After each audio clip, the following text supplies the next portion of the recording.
All right, good morning, everyone. Thanks, Ken. I know it's past lunchtime, for me at least. I know you guys, some of you guys are already looking at your clock. I promise I'm not going to keep this presentation longer. I'm here to tell a story, by the way. I'm an engineer, but I'm a very bad storyteller. But this is something that we wanted to share the experience as part of the traffic management when we built two mega projects at the port, Gerald Desmond Bridge and also the Long Beach International Container Terminal, also called the Middle Harbor Container Terminal.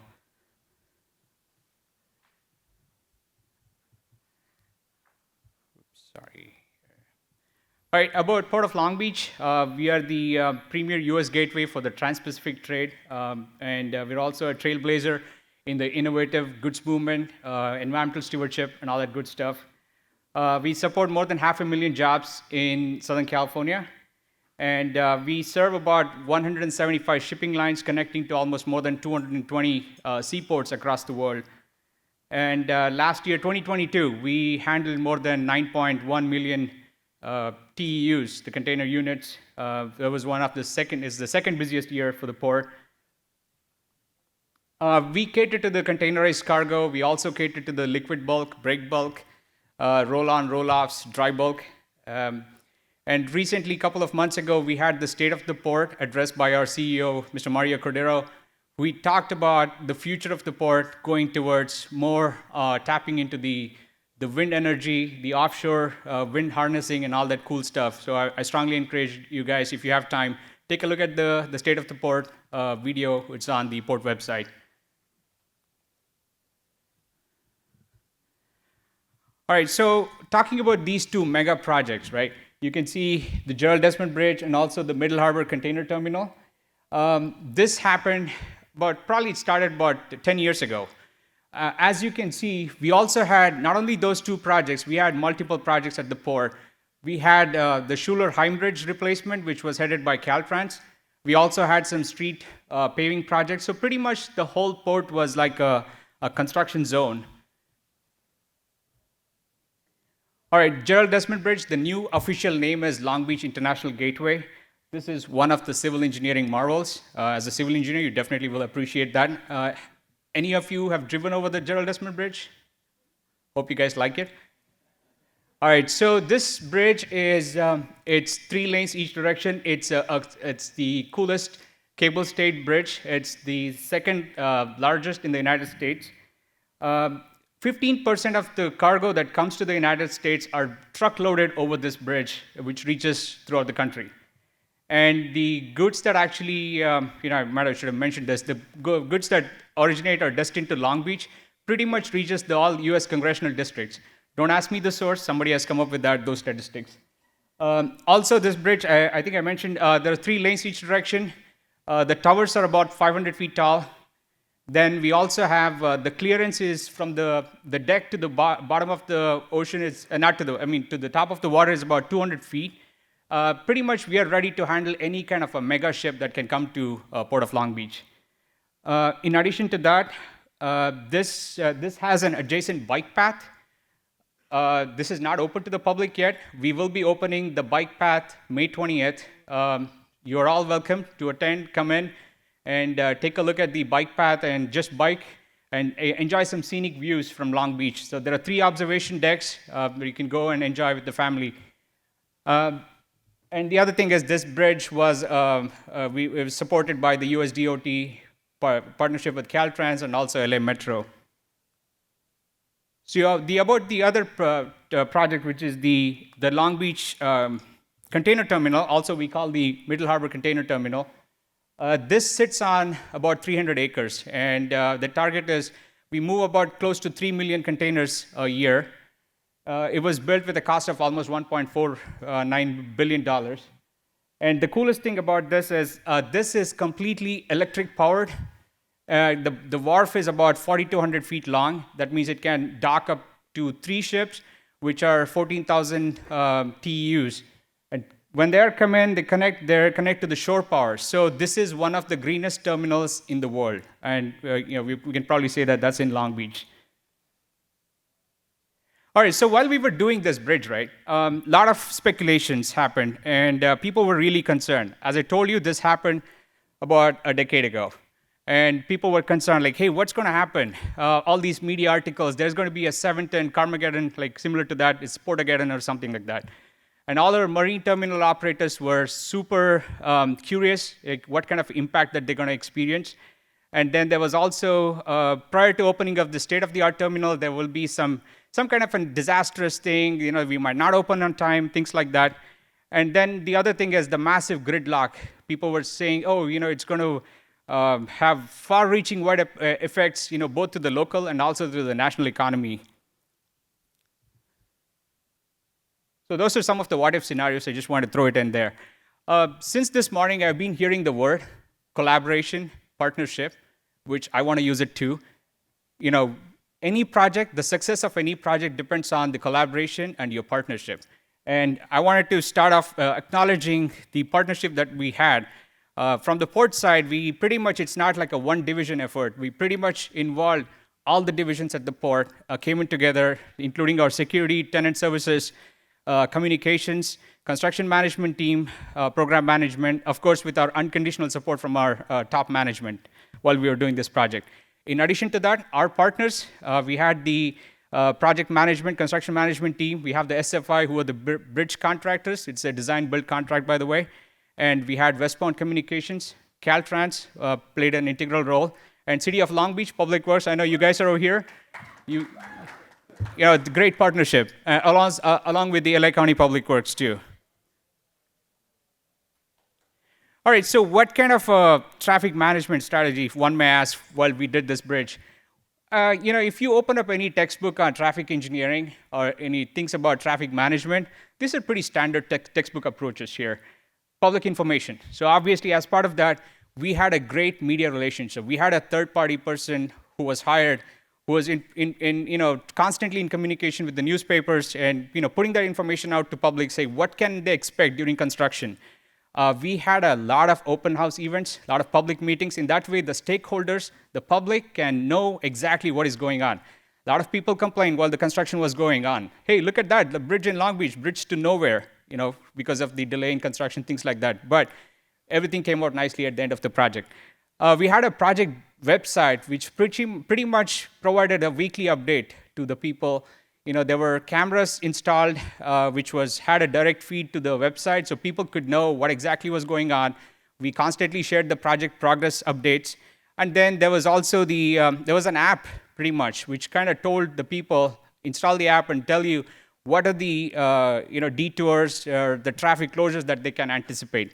So those are pretty much we did as part of the information strategies. Oh, also, we had the task force, what we call the maintenance of traffic on a monthly basis. We used to meet, where we used to talk about not like what's going to happen next week or the week after, like 3 to 4 months down the horizon. Like, what can we expect? Because we are expecting a lot of traffic. When you're talking about these, the overall supply chain, the cargo operation, these things don't happen overnight. So this is a well-orchestrated movement. When the ships come in from Asia, there's a lot of planning involved. So we need to involve our tenants, tell them, hey, you know what, in 3 months down the line, we're going to shut down the street.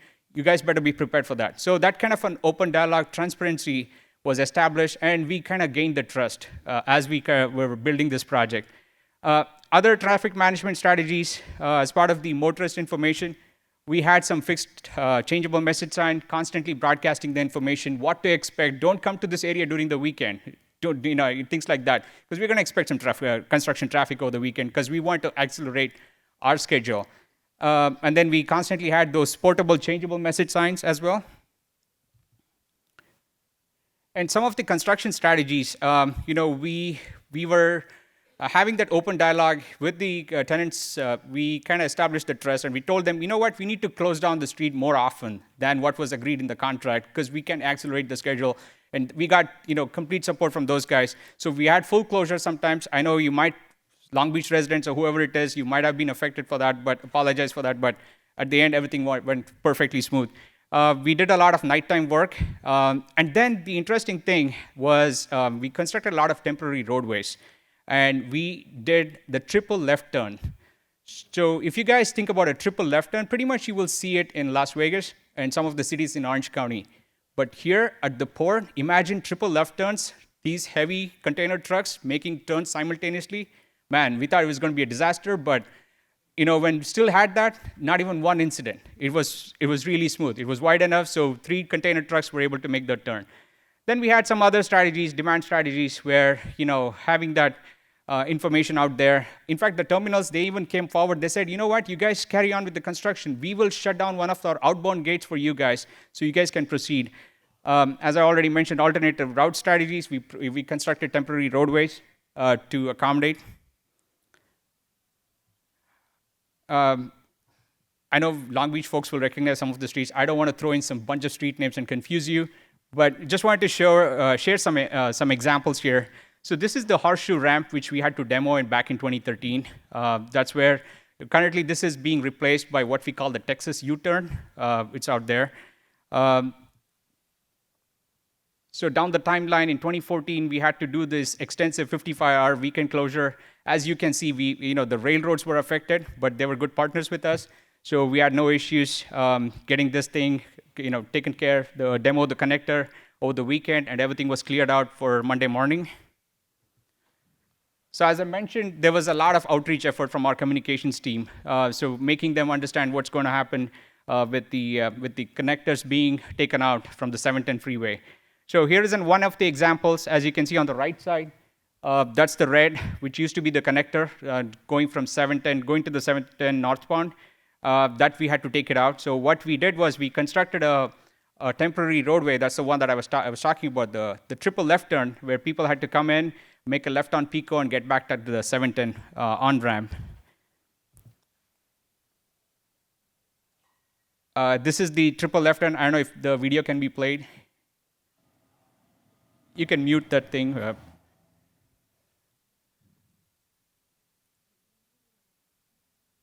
It's pretty scary if you were driving there, but not even one incident over there. So we are proud of that. That was a good collaboration.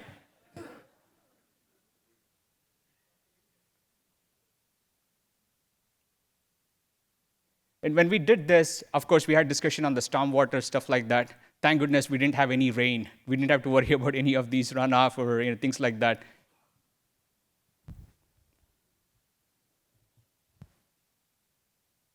All right, so that's pretty much what about the bridge. And then kind of talking about the container terminal, the Middle Harbor Container Terminal. Even, those guys, since it was kind of adjacent to the bridge project, they announced their first opening date, which was April 2016. And we had some information out there. So here's a kind of an area where you can see on the north side is pretty much the bridge footprint. On the south side is the Long Beach Container Terminal. The date was announced, but we didn't have a proper plan. Like, okay, now we are expecting a 300-acre terminal. What are we going to expect? We're going to expect a lot of trucks coming into the terminal. How are we going to stage these trucks? And we have an active construction zone. So that's when the whole team came together, and we debated, like, what's the best way to get these guys in? So with the amount of land or the roadway that we had, we came up with a truck-only lane, which pretty much we created about a mile of a truck-only lane coming on Pico. So everybody was forced to head southbound on Pico, go around the Coke Shed on Pier G. I know you guys, I'm throwing in some, for the people who are not in local, Long Beach people, all these Pier G stuff, it might sound kind of weird, but so those are the streets that we asked these guys to go down, make a loop around, come back, get back on the truck-only lane. This kind of provided a longer truck queuing capacity, and in that way, the whole operation was smooth coming into the terminal.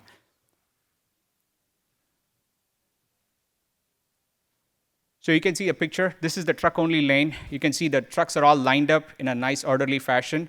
This is very well handled currently, but occasionally we might have issues. The issues generally are something related to the software not working at the terminal. There's something on a downtime, so we do expect some truck traffic there. Or sometimes the truck drivers, they get into fights, some kind of a fist fight, they block the traffic, and we do have those issues, but we resolve those pretty soon. So this is another snapshot of the truck-only lane on Pico. So as part of the initial strategies as traffic management, so what we did was This is a GIS tool. Back in the days, we did not have any sophisticated stuff. We pretty much color-coded anything with red, avoid that area, anything that green, that's pretty much flowing. And slowly we transitioned over. So we started installing more cameras to understand, and being transparent and sharing this information with everybody as to what's going on. Currently, this is what the system we have. We have hundreds of cameras at the port, thanks to our security team, and we're constantly watching the traffic flow, so making sure that we don't have any kind of a gridlock here. So this is what we call the observer, which we use at the port currently. All right, so closing remarks here. If we look at some of the what-if scenarios I talked about earlier, none of those things happened in the what-if scenarios. And the transformation was extremely smooth when we look at some of these mega civil engineering marvels that we delivered. And at the end, we also had a peak in the cargo traffic a couple of years ago. And during the peak pandemic, which we all experienced, and these projects were delivered during that time. And again, I heard that word collaboration, partnership. Nothing would have been possible without the proper collaboration with various agencies, and we came through. So with that, thanks for the opportunity. If you have any questions, I'll be outside.